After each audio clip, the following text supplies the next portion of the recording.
Les patriarches, Don Jean de Montléon, chapitre 18, Sétoura, Genèse 25, 1, 10.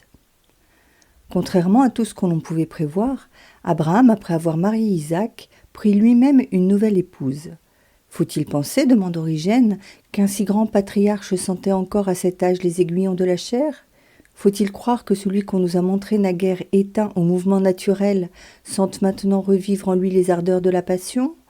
Non, très certainement, ce mariage eut, de toute évidence, une raison mystique et sacrée, dont nous dirons un mot plus loin en suivant le même auteur.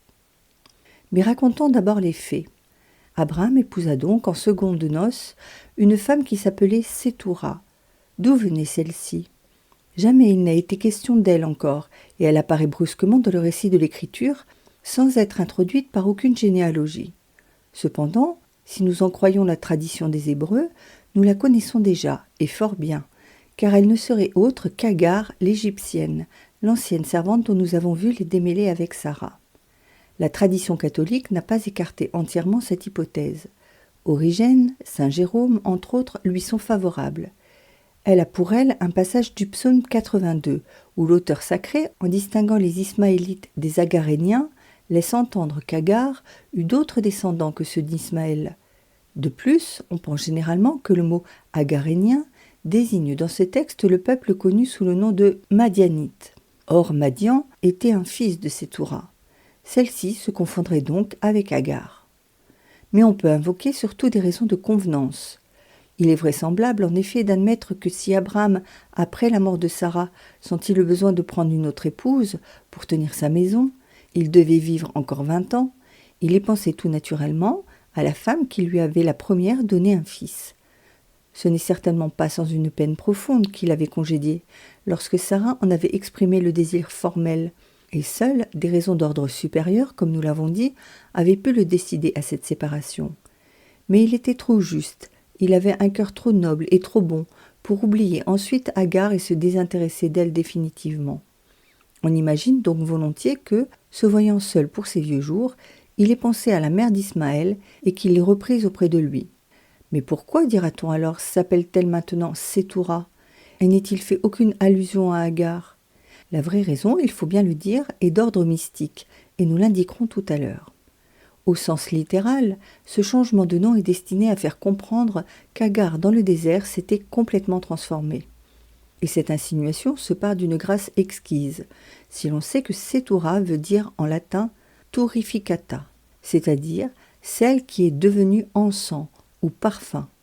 Le désert avait produit sur cette femme l'effet qu'il devait produire plus tard sur tant et tant de solitaires. Il l'avait purifiée de ses fautes, décantée de son orgueil et élevée à une haute contemplation. Elle avait perdu, dit Origène, l'odeur du péché. Elle répandait maintenant, comme saint Paul, la bonne odeur du Christ, le parfum de la justice et de la miséricorde, tandis qu'elle faisait monter vers Dieu l'encens d'une prière très pure et ininterrompue. Quoi qu'il en soit, l'identité de Sétoura et d'Agar n'est qu'une hypothèse que l'on peut admettre ou ne pas admettre, puisque les deux opinions se rencontrent chez les pères de l'Église. Ce qui est sûr, c'est qu'Abraham prit une nouvelle épouse, et que par un miracle de Dieu, cet homme plus que centenaire, dont le corps était éteint depuis longtemps déjà, eut encore 6 enfants. Zamram, Yeksan, Madan, Madian, Yesbok et Sou. Si l'on ajoute à ceux-ci Ismaël et Isaac, on trouve que le nombre total de ses fils se monte à 8, mais il ne les mit pas tous sur le même pied. Il donna, dit l'Écriture, tout ce qu'il possédait à Isaac. Aux autres, il fit seulement des présents, et il les sépara d'Isaac de son vivant vers l'Orient. C'est-à-dire que, gardant Isaac dans la terre de Canaan, il expédia les autres vers d'autres régions à l'est de la Palestine. Il avait le droit d'en agir ainsi, d'après le code d'Hammurabi et la loi sumérienne. Mais il le fit surtout en fonction de la grande idée qui avait dominé toute sa vie, maintenir aussi pure, aussi intègre que possible dans sa foi et dans ses mœurs, la souche du peuple élu, du peuple dans lequel devait naître un jour le Sauveur du monde, le béni des nations. Il savait que ses autres fils glisseraient bientôt vers les cultes idolâtriques et les vices qui les accompagnent, Il voulait préserver absolument de cette corruption celui qui avait été l'enfant de la promesse et sa descendance après lui. Enfin, cette vie si bien remplie s'acheva, et les forces du patriarche l'abandonnèrent. Il s'éteignit à l'âge de 175 ans, et il fut, dit l'Écriture, réuni à son peuple, c'est-à-dire que son âme alla rejoindre dans les limbes celle des justes qui l'avaient précédé sur la terre. Ses fils, Ismaël et Isaac, l'ensevelirent dans la caverne double qui se trouve dans le champ d'Éphron, fils de Séor le Héthéen, à côté de Yambré, et qu'il avait acheté au fils de Heth. C'est là qu'il fut enterré, à côté de Sarah, son épouse. C'est là, selon toute vraisemblance, qu'il repose aujourd'hui encore, avec Isaac et Rebecca, Jacob et Lia, qui y furent portés après lui. La caverne d'Éphron, appelée aujourd'hui caverne de Macpéla, est tombée lors de la conquête arabe au pouvoir des musulmans, qui ne s'en sont jamais dessaisis ensuite dans tout le cours de l'histoire et qui la considèrent comme un de leurs sanctuaires les plus sacrés. Ils ont bâti au-dessus d'elle une mosquée splendide et ils en ont toujours rigoureusement interdit l'entrée aux Européens, en sorte qu'il n'a jamais été possible de savoir quel est actuellement l'état des tombeaux. En novembre 1917, cependant, au cours de la Grande Guerre, les Turcs ayant été contraints d'évacuer précipitamment la ville d'Hébron devant l'avance des armées alliées, un officier anglais, le colonel Meinhard Sagen, réussit à pénétrer dans le caveau qui se trouve sous la mosquée. Il y faisait noir comme dans un four, a-t-il écrit lui-même. À force de gratter des allumettes, il finit par discerner dans la pièce une tombe de pierre, ornée à chaque angle de colonnes en spirale, également en pierre. Mais il ne put en voir davantage, et le mystère de la grotte d'Éphron demeure entier. Le célèbre explorateur Stanley, qui lui, par un insigne privilège, avait été admis à entrer non pas dans le tombeau, mais dans la mosquée construite au-dessus, termine le récit de sa visite par les vers suivants. Que les restes des patriarches soient dans la vallée, que des mains païennes aient scellé ces caveaux sacrés, et que les fils du prophète rouge crient « Et Allah !» Par-dessus les tombes des Hébreux, un jour n'en viendra pas moins où l'on verra des blanches murailles ébranlées surgir pour rentrer dans la vie des morts immortels, et Abraham, Isaac, Jacob, enfin réveillés, s'élancer de leur lit de pierre. Commentaire moral et mystique. La substitution du nom de Sétoura à celui d'Agar est destinée à ne pas obscurcir le mystère de l'expulsion de la servante. Nous aurons dit en son lieu que cette expulsion signifiait le renoncement à la sensualité, renoncement qui s'impose à quiconque veut être l'époux de Sarah, c'est-à-dire de la sagesse.